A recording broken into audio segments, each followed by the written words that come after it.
Ladies and gentlemen, let me ask you, do you have your watch party ready for tonight? As the GOP is getting ready for their first debate in Milwaukee. My name is David Solomon. As I said, he's Stuart Brisgell. This is the Rant Network. This is an uncensored, unfiltered, unedited, everything, I guess, series of conversations that we have in a podcast and a variety of topics. We are giving you the platform to express your opinions, share your thoughts and experiences and ideas, and hear from us and others a variety of perspectives and honest opinions.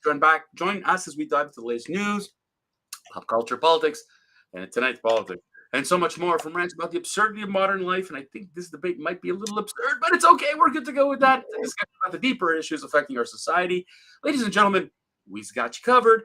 Sit back, relax, and enjoy as we get into this whole thing about the GOP debate. Stuart, I got to tell you, I've said this numerous times on this rant, is that we in Canada look at the United States as like one big reality TV show. You guys are hilarious in what goes on. But tonight, the hilarity re-begins. It is fascinating that once the 2022 midterms was over, the chase for 2024 began. I mean, there's no break in election coverage anymore, thanks to the media.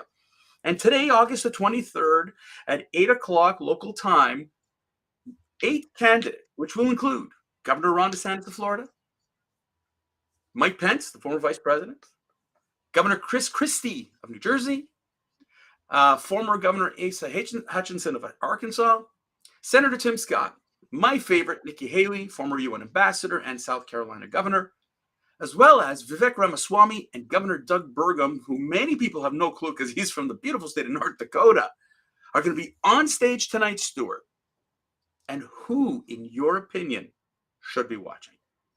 Well, I mean, that's a different question, but I'm going to start off with, let's get ready to. I can't finish the sentence because it's copyrighted. I can't. You see, it's copyrighted and trademarked, and I don't want someone to, turn off this rant.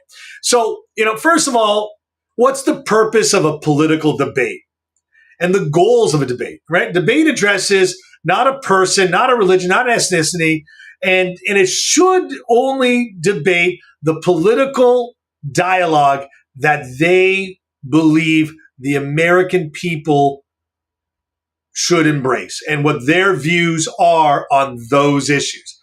If they got to the debate stage, it shouldn't be about their record because, frankly, they wouldn't have gotten there if they didn't have a record. And I think the microscope is really just a Democratic, let's see how we can screw around with people advantage type thing. And I don't think they should be up there cutting themselves or cutting anyone else up.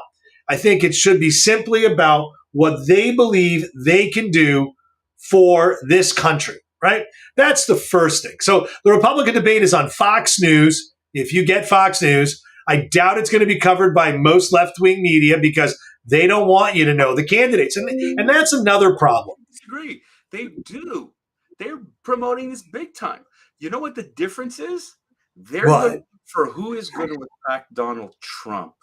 They're going to look to see who's going to deny or not deny the 2020 election. That's what the libs are going to cover. Nothing more than that. So but they want to slant everything, and to them it's gotcha media. But I mean, no one's really going to freely let you watch it without really, massive commentary. I think every Democrat and every Republican needs to watch this debate. They need to know who these 8 people are because likely they're either going to be the mix of the president and or the vice president or both. And, yes, there are people that come out that aren't on this list to appear as a VP, and it has happened in the past. But I believe that someone will be tapped in this group. And again, the importance to watch it is to understand freely by the candidate's own voice what they are about and not listening to an editorialist tell you what they're about. So the Republican debate is important because it gives the candidates the opportunity to showcase their politicals, policies, ideas, and ability to handle tough got you questions, right? it's always been that sort of way of like seeing, is the person strong enough? Gotcha, David. Gotcha, Stuart. That's sort of the way this works, because being the president of the United States has nothing to do with gotcha. It has to do with everyone trying to get you. And so that's the way this whole entire process works. Tonight's important events is the landscape of what the future of the Republican Party and maybe the country. Discussing issues like economy, foreign policy, immigration, healthcare, Social Security, from their mouths, and not a PAC group telling you what they are. It's like the old time where they had Granny being pushed off the cliffs by Ryan. Remember? Ryan pushing Granny up, which was never the case, right? So it's very important to hear from their words without the gotcha sound bites what they are about, because it's really unedited. And it's important to note that specific topics may vary because there's a moderator, and that moderator is going to format this debate. However, tuning into the debate, viewers can gain the insight, right? The positions and the key issues that are important to them. No single candidate will have all your check boxes. Some will have religious values. Some will have social justice values. Some will have economic values. Some will have and you need to find a blend. And that's how a candidate should. Not, oh, this guy is anti-abortion, screw him. Well, I hate to tell you, the world's more than about abortion. Oh, world politics. It's more than just about world politics. It's about the whole picture. And I think that is the massive problem. Now, we were going to talk about originally Sleepy Joe on being MIA and how the press doesn't want to call him out and the double standards that exist. I want you to watch this Republican debate, because we're not going to have a Democratic debate. And we got to ask ourselves why. Why are they not having a Democratic debate? I think that's the next most important issue, right? Because we're having it, but they're not. And so are these candidates for or against Obamacare? For or against immigration, entering and exiting? Taxes, foreign policy. Where do the Democrats lie? Do the Democratic Party lie all in Joe Biden? Or is there more to this than we have yet discussed? David? Well, I got to tell you throw out a lot of great points in there, and kudos to you, my friend. And number one is I agree with you that, one of the beautiful things of democracy is the ability to debate. And the fact that Joe Biden has decided he will not debate his two opponents, who are kind of eating a little bit at his shorts, is proof that the Democratic Party doesn't believe in democracy. They coronated Hillary Clinton back in 2016. They coronated Joe Biden now in 2020. They want to do this again in 2024. It's not a democratic process. It's the opposite. The Republicans put out a field, if you remember back in 2016, remember how many candidates were on that dais back then, Stuart? There was over 12 people.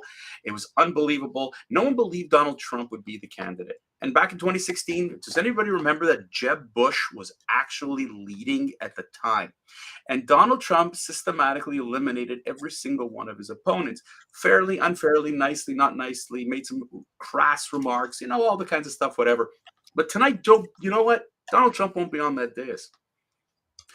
And I'm sorry to say that he's no better than Joe Biden. I would have sorry to say, but Donald Trump believes that he should be coronated. He doesn't believe in the democratic process. He believes that the election was stolen from him. He believes a lot of things. Pardon me. Now he's got indictments to deal with. And I think tonight the hot topic is going to be his indictments. It's going to be, do you support Donald Trump? And do you think that the election was stolen? And I believe that this is unfortunately a subject that needs to be debunked. Otherwise, the Republican Party will be tied into Donald Trump and his crazy theories to death, and it's not going to go away. I think there's some fantastic candidates on that dais tonight. Okay, I mean, give Ron DeSantis credit, despite what the liberal media's tried to do to slam him. And I've talked to many people who've completely misrepresented Ron DeSantis. But as I heard just the other day, Florida is exploding in population. Well, if DeSantis is such a terrible person, why is the population exploding in Florida? And don't tell me it's nothing to do with Ron DeSantis. I will say the same thing about Governors Nikki Haley and Tim Scott. What they have done for South Carolina has been fantastic. And Nikki Haley on the international stage helped Donald Trump. She was very, very implicated, even though she was in the crappy UN. I think she was fantastic. And Vivek Ramaswamy has really been refreshing. So, ladies and gentlemen, I would really love to, sit and hear what you have to say because they think these candidates are fresh. I like the fact that we have an African American. There is a solid woman in there, like I said, in Nikki Haley. I don't believe Chris Christie, Asa Hutchinson, Doug Burgum are going to make a difference. They're scraping at the heels and whatever. But the truth is that the elephant in the room, elephants in the room are going to be, how do you counter Donald Trump and how do you counter, Joe Biden?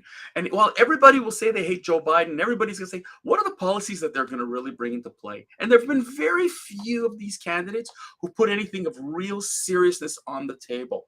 And again, that's why I like the candidates that I picked are the ones that have actually talked about policies and have talked about what they would do in the world stage and not just throw verbal diarrhea out there, but real stuff.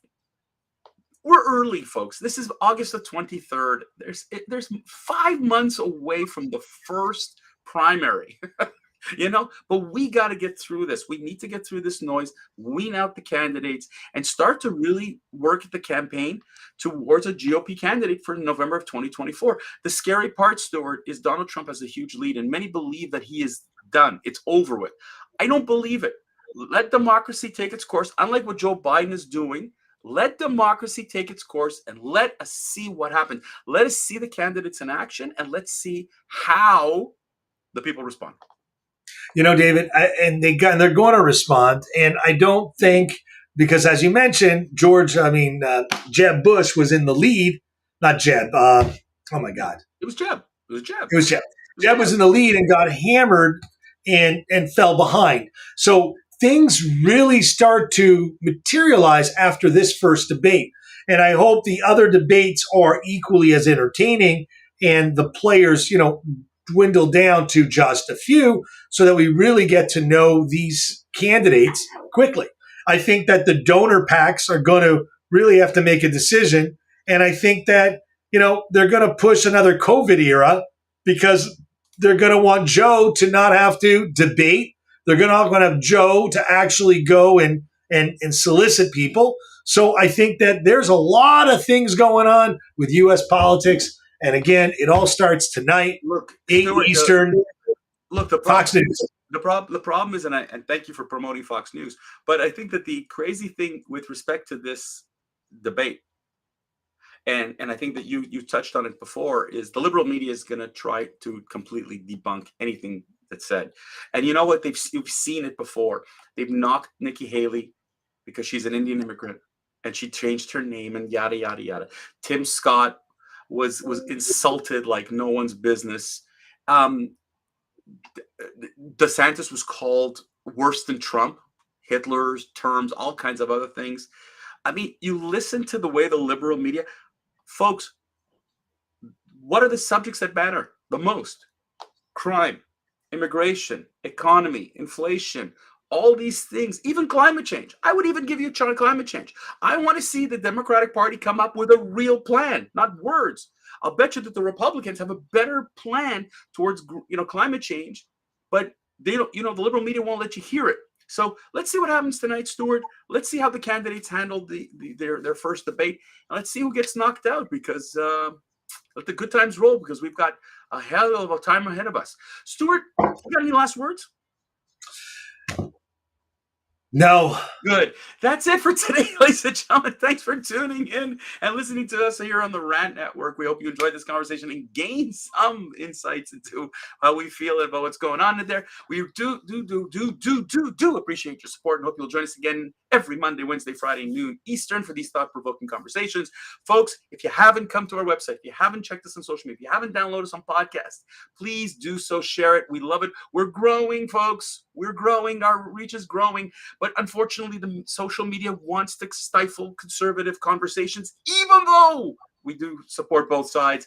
but they don't love when you talk positively about conservatism. So please spread the word. We really do appreciate everything. Have yourself a wonderful day, and we'll see you on